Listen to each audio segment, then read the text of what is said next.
आज की इस वीडियो के अंदर हम आप सभी के साथ में अपनी क्लास 7th पॉलिटी सब्जेक्ट के चैप्टर नंबर 3 को स्टार्ट करेंगे, जो कि है how the state government works. कि भाई जो हमारी स्टेट गवर्नमेंट होती है वो कैसे यहाँ पे अपने काम को करती है। तो चलो फटाफट से स्टार्ट कर लेते हैं अपने चैप्टर को। तो यहाँ पे सबसे पहला पैराग्राफ में देखते हैं आपको क्या कुछ बातें समझाता है। तो कहते हैं last year we discuss the fact that government works at 3 level. कि भाई हमने पिछले साल इस बात को जाना था कि भाई जो हमारी गवर्नमेंट है, हमारी सरकार है, वो 3 लेवल पर यहाँ पे काम करती है। वो कौन से लेवल हैं आपके? लोकल लेवल, स्टेट लेवल और national level. And looked at the work of the local government in some detail. और हमने कल ही मतलब कि हमारे पिछले साल ही इस बातों को, यानी कि आपकी जो 6th क्लास थी वहीं पे इन बातों को जान लिया था कि भाई जो आपकी लोकल गवर्नमेंट होती है वो कैसे वर्क करती है। In this chapter we examine the work of the government at the state level. तो आज का जो हमारा चैप्टर, यहाँ पे हम गवर्नमेंट की जो स्टेट लेवल पे काम रहता है उसके बारे में कुछ बातें जानेंगे। ठीक है, how does this take place in democracy. और जो हमारी लोकतांत्रिक देश है यहाँ पे कैसे सारी चीज़ें वर्क करती हैं हम ये भी समझेंगे। What is the role of the member of legislative assembly. और जो आपके एमएलए वगैरह होते हैं, मिनिस्टर होते हैं, उन सभी का क्या काम रहता है हम इसको भी यहाँ पे जानने वाले हैं।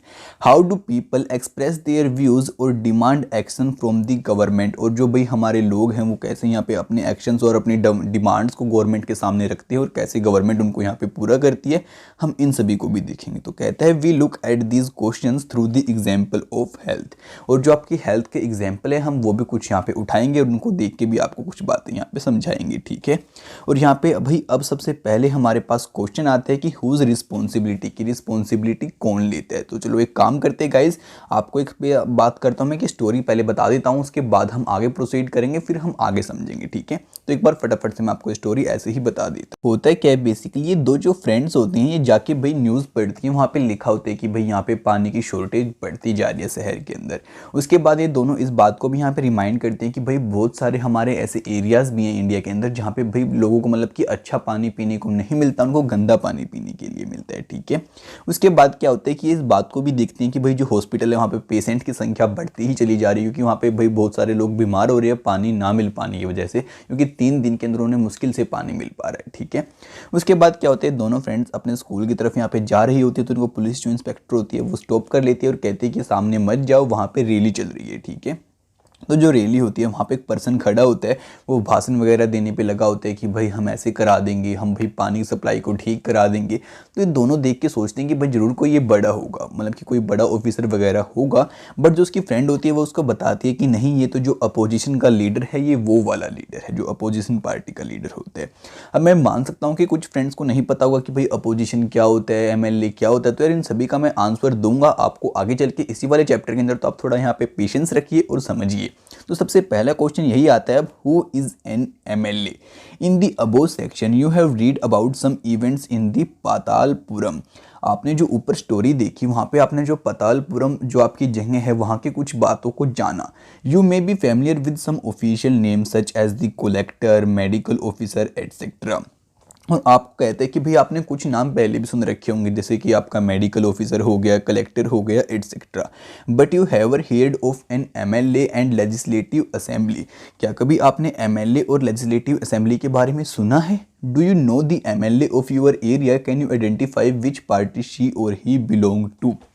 क्या जो आपके एरिया का एमएलए है आप उसको जानते हो या फिर यही जानते हो कि भाई वो कौन सी पार्टी से यहाँ पे बिलोंग करता है। तो उसके बाद कहता है व्हाट इज़ हैपनिंग इन पातालपुरम, की जो आपका पातालपुरम है वहाँ पे क्या चीज़ यहाँ पे मतलब कि हैपनिंग हो रही है। यानी कि भाई आपको पता है कि पानी की शॉर्टेज होती जा रही है, लोग हॉस्पिटल्स के अंदर यहाँ पे इकट्ठे हो रहे हैं, तो ये सारी चीज़ें यहाँ पे आपकी हो ही तो रही हैं।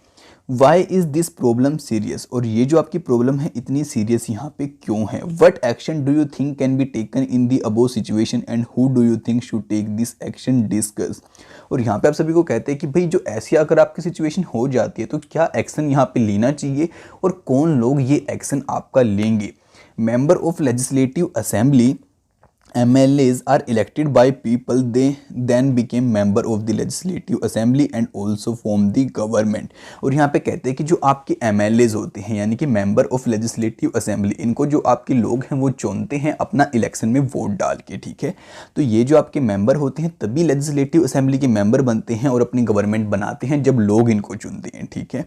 इन this way we say that MLA represent the people, the example below will help us to understand this better. और इस तरीके से हम कह सकते हैं कि भाई जो सारे लोग हैं उन सभी को कौन रिप्रेजेंट करते हैं, ये MLA रिप्रेजेंट करते हैं। बाकी इसके बारे में आप और अच्छे से जानेंगे नीचे वाले पैराग्राफ्स को स्टडी करके।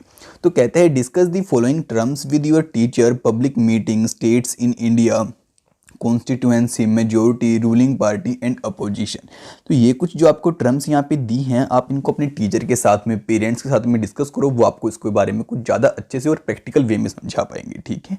कहते हैं can you explain the following terms majority, ruling party, opposition with reference to your state. और क्या आप इनको अपने स्टेट की रेफरेंस में बता सकते हैं। Every state in India has a legislative assembly, कि भाई हमारे इंडिया के अंदर हर एक स्टेट के अंदर उसकी खुद की क्या होती है, लेजिस्लेटिव असेंबली होती है। Each state is divided into different areas and constituency. और जो आपकी हर एक स्टेट होती है ना, वो आपकी डिफरेंट एरियाज और कॉन्स्टिट्यूएंसीज के अंदर डिवाइड हुई होती है। For example look at the map below, it shows that the state of Himachal Pradesh is divided into 68 assemblies. अब आपको मैं एक मैप शो करूंगा हिमाचल प्रदेश का, वहाँ पे शो कर रहा है कि जो आपकी हिमाचल प्रदेश है वो आपका 68 असेंबलीज के अंदर यहाँ पे बांटा गया है, या आई मीन कॉन्स्टिट्यूएंसीज के अंदर। From each constituencies the people elect one representative who then became a member of legislative assembly. और वहाँ पे हर एक कॉन्स्टिट्यूएंसी से लोग अपने एक मेंबर को चुनते हैं वोट डाल के, उसको हम क्या कहते हैं, MLA बोलते हैं। Who would have notice that people stand for election in the name of different parties, these MLAs therefore belong to the different political parties. और यहाँ पे कहते हैं कि भाई ये जो आपके MLA होते हैं डिफरेंट पॉलिटिकल पार्टीज से आपके बिलोंग करते हैं, और इसलिए हम कहते हैं कि भाई ये आपका उस पॉलिटिकल पार्टी से है, ये उस पॉलिटिकल पार्टी से है, ठीक है। ये तो आपका जो इंडिया है उसके अंदर आपको मैप शो कर रखा है यहाँ पे, आप इसको देख लो एक बार। और हिमाचल प्रदेश पड़ता है आपका यहाँ पे, और उसके बाद हिमाचल प्रदेश का मैप है गाइज आपका ये वाला, आप उसको देखो। यहाँ पे आपकी जो कॉन्स्टिट्यूएंसीज है उसको डिवाइड कर रखा है, और यहाँ पे बस ये बता रखी है कि कौन से के अंदर आपकी कौन सी पार्टी यहाँ पे आ रखी है, ठीक है। उसके बाद चलो यार उसके बारे में कुछ बातें यहाँ पे कहते हैं, उसको देखते हैं क्या कुछ बताते हैं। कहते हैं the state of Himachal Pradesh is coloured in purple in the above. तो ये आपकी पर्पल कलर के अंदर यहाँ पे कर रखी है इन लोगों ने, और आपको कहते हैं कि आप भी इसको पेंसिल से यहाँ पे आउटलाइन करो और देखो कौन सी स्टेट्स इसके साइड में यहाँ पे पड़ती हैं, और जो आपकी हिमाचल प्रदेश की स्टेट है वो कैसी है। उसके बाद कहते हैं how do people who are MLA became minister और चीफ मिनिस्टर। कि अब आपके माइंड में क्वेश्चन ये आ रहा होगा कि भाई जो लोग आपके MLA होते हैं वो आपकी मिनिस्टर और चीफ मिनिस्टर कैसे बनते हैं। A political party whose MLA have won more than half the number of constituencies in a state can be said to be in a majority। यहाँ पे कहते हैं कि भाई जो कोई आपके MLAs मतलब कि आधे से ज़्यादा आपकी जो सीटें रहती हैं, आई मीन जो कॉन्स्टिट्यूएंसीज़ के अंदर आपकी कॉन्स्टिट्यूएंसीज़ रहती हैं उनको जीत जाते हैं, तो वो क्या बनाते हैं, वो अपनी एक मेजोरिटी बना लेते हैं, और फिर वही मतलब कि अपना वहाँ पे गवर्नमेंट फॉर्म करती हैं।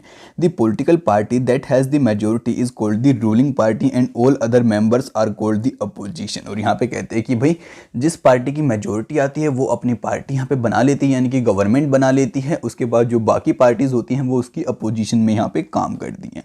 For example legislative assembly of state of Himachal Pradesh देश has 68 MLA constituencies candidate from various political parties won 2017 assembly elections and became MLA। यहाँ पे कहते हैं कि वैसे यहाँ पे आपकी जो है ना वो आपकी यहाँ पे 68 MLA कॉन्स्टिट्यूएंसीज हैं, और उनमें से बहुत सारी सीटें आपकी यहाँ पे जीती गई अलग अलग MLAs के जरिए। Since the total number of MLA in the legislative assembly is 68, जबकि आपका जो टोटल नंबर था वो कितना है, 68 है। A political party would have need to have more than 34 MLAs in order to gain a majority.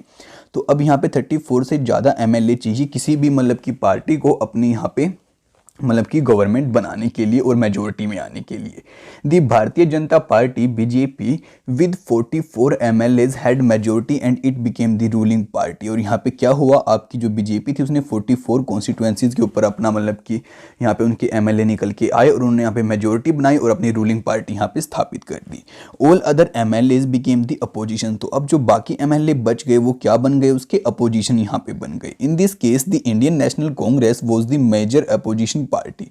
तो हम कह सकते हैं कि जो हमारी इंडियन नेशनल फिर कांग्रेस है वो भी यहाँ पे इसकी अपोजिशन रहेगी। Since it had the largest number of MLAs after the BJP, among the opposition were other parties including those who had been elected as independent candidates। और वो सभी लोग भी इसके यहाँ पे अपोजिशन रहेंगे जो कि आपके इंडिपेंडेंटली अपने इलेक्शन को यहाँ पे लड़ रहे हैं, ठीक है। और ये आपको पिक्चर शो कर रही है रिजल्ट की जो कि आपके असेंबली इलेक्शंस के यहाँ पे आए थे हिमाचल प्रदेश के अंदर, ठीक है। बाकी चलो माय फ्रेंड्स अब आगे बात करते हैं और आपको आगे समझा। तो अब बेसिकली आपसे कुछ छोटे मोटे यहाँ पे क्वेश्चन पूछ रहे हैं, कह रहे हैं कि भाई पॉलिटिकल पार्टी के जो नंबर्स आपके भारतीय जनता पार्टी के जो MLA थे वो आपके 44 यहाँ पे जीते, कांग्रेस के आपके 21 जीते, फिर जो आपकी कम्युनिस्ट पार्टी थी उसकी 1 सीट यहाँ पे आई, उसके बाद जो इंडिपेंडेंट थे उनकी 2 आई, तो टोटल मिला के यहाँ पे आपकी 68 बन जाती हैं, ठीक है।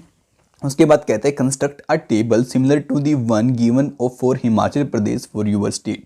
जैसे कि हिमाचल प्रदेश की टेबल आपको यहाँ पे दे रखी है, ऐसे आप अपने खुद की स्टेट की भी एक यहाँ पे बना लीजिए। The head of the state is the governor, he she is appointed by the central government to ensure that the state government works with the rules and regulation of the constitution. Find out the name of the governor of your state. अब यहाँ पे बताते हैं कि भाई जो आपकी central government होती है वो एक गवर्नर अपॉइंट करती है हमारी स्टेट के अंदर, और जो गवर्नर होता है उसका ये काम रहता है कि वो इस बात को ध्यान से देखे कि भाई स्टेट जो है ना कोई भी जो हमारे रूल्स और रेगुलेशंस हैं उनको ना तोड़े, उन्हीं के अंदर रह के अपने काम को यहाँ पे करे। After the election, the MLA belong to the ruling party will elect their leader who will become the chief minister। अब यहाँ पे बता रहे हैं कि इलेक्शन के बाद जो आपकी रूलिंग पार्टी आती है वो अपने लीडर्स को यहाँ पे चुनती है जो कि वहाँ पे CM बनेंगे यानी कि आपके चीफ मिनिस्टर बनेंगे। In this case the BJP MLA choose Shri Jairam Thakur as their leader and he became the chief minister. और वहाँ पे हिमाचल प्रदेश के अंदर फिर आपके जो श्री जयराम थे उनको वहाँ पे जयराम ठाकुर को लीडर चुना गया और फिर बाद में वो आपके यहाँ पे चीफ मिनिस्टर बन गए। The chief minister then selects other people as ministers after the election. और उसके बाद क्या होता है कि जो आपका CM बनता है, चीफ मिनिस्टर बनता है, वो बाकी MLAs को चुनता है एज अ मिनिस्टर, ठीक है। It is the governor of the state who appoint the chief minister and the other minister. और आपका जो गवर्नर रहता है उसका ये काम होता है इन सभी को अपॉइंट करना, आपके चीफ मिनिस्टर को भी और दूसरे मिनिस्टर्स को भी। At times the ruling party may not be a single party but a group of parties working together. और यहाँ पे बताते हैं कि इस समय जो आपकी रूलिंग पार्टी होती है ना वो आपकी एक सिंगल पार्टी नहीं होती, वो मतलब कि पार्टीज का पूरा एक ग्रुप यहाँ पे बन जाता है जो कि इकट्ठा मिलके काम करता है। This is called a coalition. इसको हम क्या कहते हैं, कोएलिशन कहते हैं या फिर गठबंधन भी हम कह देते हैं, ठीक है। डिस्कस विद योर टीचर, अगर आप इसको अपने टीचर से पूछेंगे तो आपको ज़्यादा अच्छे से ये बात समझ में आ पाएगी, ठीक है। अब यहाँ पे बेसिकली आपको यही बात बता रहे हैं कि भाई देखो अगर मानो कि आपकी कोई एक पार्टी मेजोरिटी में यहाँ पे नहीं आई तो भाई आपकी एक दो मतलब की जो पार्टी होती है वो गठबंधन की सरकार यहाँ पे बना लेती हैं, यानी कि वो 2 पार्टी साथ में मिलकर वहाँ पे काम करेंगी। अब कहते हैं chief minister and the other minister have the responsibility of running various government department और द मिनिस्टर्स। अब यहाँ पे जो आपका CM बनता है या फिर अदर मिनिस्टर बनते हैं उनकी ये ड्यूटी बनती है, रिस्पॉन्सिबिलिटी बनती है कि भाई वो जो हमारे गवर्नमेंट के अलग अलग डिपार्टमेंट हैं उनका ध्यान रखें, उनको अच्छे से यहाँ पे चलाएं। दे हैव सेपरेट ऑफिसेज, और उनके अलग अलग ऑफिस आपके यहाँ पे रहते हैं। A legislative assembly is a place where all MLAs whether from ruling party और from the opposition meet to discuss various things. और यहाँ पे जो आपकी लेजिस्लेटिव असेंबली होती है वहाँ पे आपकी रूलिंग पार्टी से भी और दूसरी पार्टी से भी जो आपके MLAs होते हैं वो आते हैं और डिस्कस करते हैं, ठीक है। Hence, some MLAs have dual responsibilities, one as MLAs and other as the ministers। इसलिए हम कह सकते हैं कि जो आपके कुछ MLA होते हैं उनकी 2 रिस्पॉन्सिबिलिटी होती है, उनको MLA की तरह भी काम करना पड़ता है और मिनिस्टर की तरह भी काम करना पड़ता है। We will read about this further, इसके बारे में हम आगे चल के और भी कुछ बातें यहाँ पे जानेंगे, ठीक है। बाकी माय फ्रेंड्स हमारे आज के इस पार्ट को यहीं पे एंड करते हैं। अब नेक्स्ट पार्ट की वीडियो आप सभी को बहुत जल्दी देखने को मिल जाएगी, तो उसको सबसे पहले देखने के लिए चैनल को सब्सक्राइब करना बिल्कुल भी मत भूलना और इस वीडियो को याद से अपने सभी दोस्तों के साथ में फैला देना जिससे कि यार वो भी घर बैठे बैठे स्टडी कर पाएं। तो आपसे मिलते हैं अगली वीडियो में जल्दी, तब तक के लिए दोस्तों बाय बाय और आप सभी लोग खुश रहें।